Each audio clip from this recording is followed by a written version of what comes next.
muitas vezes a polarização vem porque a pessoa simplesmente não respeita a opinião do outro, ela acha que a dela tem que sobrepor, e era um assunto até que a gente estava falando, que eu queria entrar, que é o antes e depois do Luiz ali, né? Houve acho que uma necessidade de visão, de polarização política, que tornou todo mundo muito intolerante às opiniões adversas, né? Sim.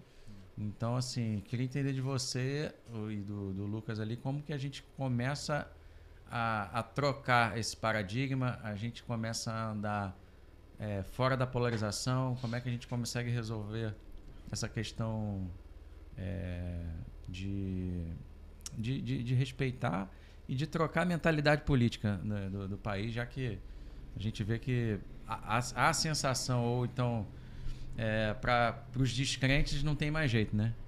Cara, tudo é que mais ou menos o que nós falamos agora, né? É você estar em movimento. Então, hoje eu faço parte desse movimento político. E por que eu aceitei o convite? Aceitei porque não é um fazendo, entendeu?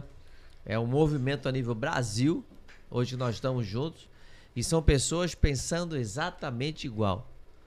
Então a gente quer nem para um lado, nem para o outro. A gente quer algo que seja bom para todos.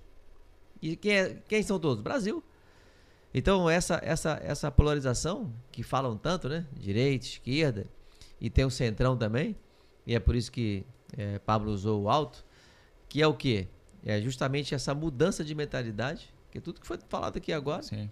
E ajustar isso para que façamos daqui uma potência, porque nós já somos uma potência.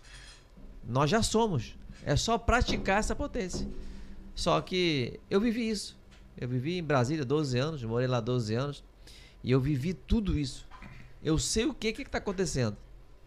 E hoje, na época do nosso Cor Vermelha, né? Não quero falar o nome aqui. Luizinho. Cara, foi surreal, cara. Foi surreal. Mas surreal, as pessoas estavam ficando ricas, as pessoas estavam ganhando dinheiro. Quem estava ganhando? E se não tivesse desviado Não, mas quem estava ganhando? O que aconteceu depois? É que as pessoas ficam com a memória vazia.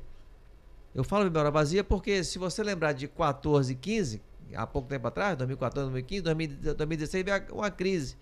E na economia acontece isso. De 8 anos nós temos o quê? Essa variação. E aí aconteceu o quê? Só que as pessoas não enxergavam que o desvio estava sendo gigante, cara.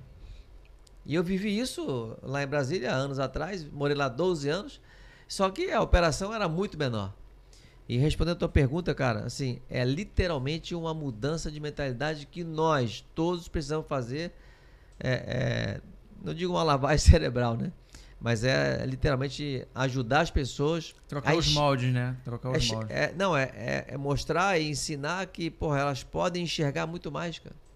É só ver o discurso. Eu nunca vi, cara, uma coisa que me surpreende muito ali no discurso do Pablo, é que eu nunca vi um presidente, antes de entrar, ele falar, cara, quando eu entrar, eu vou querer ficar só 4 anos.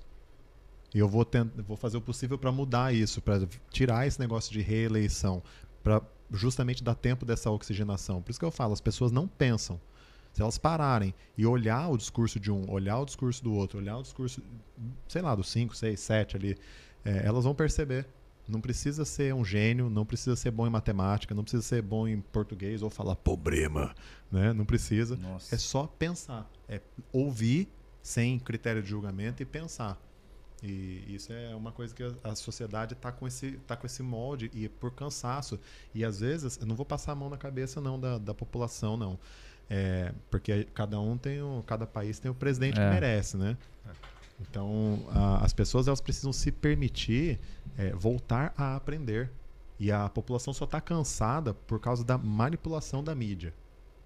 E agora cada um, como a gente tem redes sociais e cada um agora tem poder e voz para poder falar o que dá na telha, Sim. Aí as coisas começaram a mudar, né? A prova disso foi a última eleição que foi disputada na rede social. Sim. Né? Então, é um movimento que as pessoas precisam parar para pensar, observar, né? O que elas estão vendo, o que elas estão ouvindo e o que elas estão sentindo. E eu posso falar aqui, o Sullivan é amigo pessoal dele. Cara, eu era contra o Pablo. Eu não gostava de muita coisa que ele fazia. Eu olhava e falava, putz, esse cara é mó charlatão, cheio de técnica, cheio de baboseira. Só que quando eu comecei a parar e pensar e avaliar de fato, e isso foi lá dentro do hospital, eu falei, cara, quem que é o arrogante aqui? Eu ou ele? Olha o resultado que o cara tem, olha eu aqui num leito quase morrendo. Olha o que eu tô entregando com aquele entrega, né? Quem que tá certo? Sabe? Beleza, as empresas antes da pandemia, a gente chegou a bater um faturamento legal, não vou ficar falando de número aqui. Para minha idade, assim, comparado ao mercado, a gente bateu um número maravilhoso. O pessoal fica 7 dígitos, não sei o que, isso não é difícil. Agora, o resultado que o cara faz, a quantidade de pessoas que ele ajuda, a linguagem que ele usa, se é técnica, se não é técnica, cara, o que importa é aquele negócio. Eu não quero saber do trabalho de parto, eu quero saber do bebê. E ele bota o bebê no mundo, vivo, são, né? E é só as pessoas começarem a pensar. Ele perguntou para mim, e aí eu dei o braço a torcer, né? Sim. Ele perguntou para mim, tem mais ou menos uns 3 meses, a gente estava no carro, ficamos quase 1 hora lá conversando, e ele perguntou, o que você acha dessa minha decisão? Dessa minha decisão, não, dessa minha decisão, né? Atitude, né? De participar aí posicionamento desse movimento político. Eu falei, olha, eu vivi isso 12 anos da minha vida lá em Brasília, e o que meu pai mais falava era o seguinte: o que atrapalha esse país é a incompetência e corrupção. Então, se você escolher as pessoas que estão na sua volta ou próximo de você não se corromperem, e você conseguir trazer pessoas capacitadas para estarem naquele papel, vai ser assertivo. E 2 palavras que eu uso bastante, que é você ter assertividade com velocidade. E é o que ele mais faz. Então, se ele já faz isso na vida dele profissional, né, nas empresas, como que ele vai fazer no Brasil? É onde ele vai estar sentado na cadeira lá? Porra, é fato. Tem que repetir. Que é o que ele falou agora. É tudo o quê? Comportamento. Então, se repetidas vezes o ser humano tem o mesmo comportamento, independente do lugar que esteja. Então, tenho certeza, sim, que ele vai fazer um bom trabalho. Só para contextualizar, quem está falando do Pablo é o Pablo Marçal, pré-candidato a presidente do Brasil. A gente... Como é que ele fala? Estou pensando, né, em votar. Estou avaliando. Estou avaliando a possibilidade. Voto é só no dia 2. Agora me escutem, veja aí o que eu tenho para falar e então, falam assim, com seus amigos. E foi ele que te fez convite para... Porque também você é pré-candidato a deputado. Federal. Ele me convidou, eu demorei 1 mês e meio para decidir. Porque muda todo o cenário nosso, né? Familiar, de tudo que a gente faz aqui no Rio. E o deputado federal, ele mora em Brasília. E é por isso que eu falei no início do nosso podcast aqui, que eu vou voltar ao Brasília em grande estilo. Que eu vou voltar como deputado federal. Saí de lá menino, né? E vou voltar a deputado federal. Então, quando ele me chamou, eu levei 1 mês e meio para decidir. Conversei com a minha esposa, falei com meu filho. Falei, eu vou passar por um momento aí turbulento, pelo menos até o dia 2. Então, eu conto muito com o apoio de vocês. Aí falei com meu filho assim, conto contigo? É assim, conta. Falei, mas eu não vou poder te levar no colégio todo dia. Não, então não. Que eu levo ele todos os dias. Ele tem 16 anos, eu levo ele pro colégio. Ele volta de metrô. Mas foi só uma brincadeira. E minha esposa me fez uma pergunta, e as mulheres são sábias, né? Ela me fez uma pergunta cirúrgica.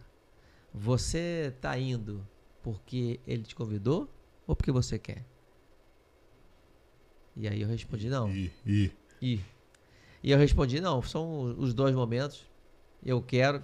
E por que eu quero? Porque é dentro do meu propósito de vida, desse degrau de busca do sucesso de agora, dessa fase de agora.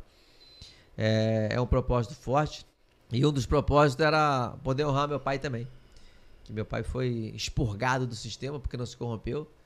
E aí ele pediu desligamento de onde trabalhava, no setor público. E denunciou todo mundo e foi ameaçado de morte e tal, um monte de coisa. Então esse é um dos propósitos. O outro propósito É poder contribuir, poder ajudar da forma que eu já faço hoje, mas poder hoje, de uma forma, a gente passando e vamos passar, já estou dentro lá, já estou lá em Brasília, literalmente ajudar o Brasil e a todos de forma efetiva, estando lá, fazer... Ainda mais efetiva. Ainda mais efetiva. Fazer o que eu faço hoje de uma forma muito maior, né? E por causa disso tudo? Porque não é uma pessoa vindo sozinha, é um bloco, conforme eu falei.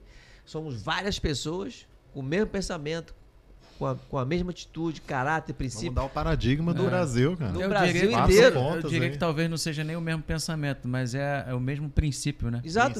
Princípio, caráter, tudo. Assim, vai ter um ou outro que vai se desviar. Cara, isso é natural, é ser humano. Mas a massa, a maioria não vai, eu tenho certeza. Você vê a sensatez do cara. O cara, quando ele é político, ele fala assim, não, porque aqui a gente... Todo mundo do nosso grupo aqui, ninguém vai se desviar, ninguém é corrupto.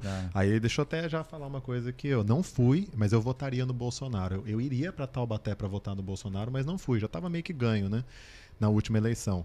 E o discurso dele foi o seguinte, até se um filho meu for pego em corrupção, eu vou denunciar e ele vai pagar. Aí o que aconteceu no primeiro ano, cara? No primeiro ano o filho dele foi envolvido e não, de repente a mídia foi lá e tirou o foco. Então, por esse motivo que eu vou sair daqui do Rio de Janeiro, hoje eu moro aqui em Copacabana. Eu vou sair do Rio de Janeiro, vou para Taubaté para poder votar no 90. Beleza?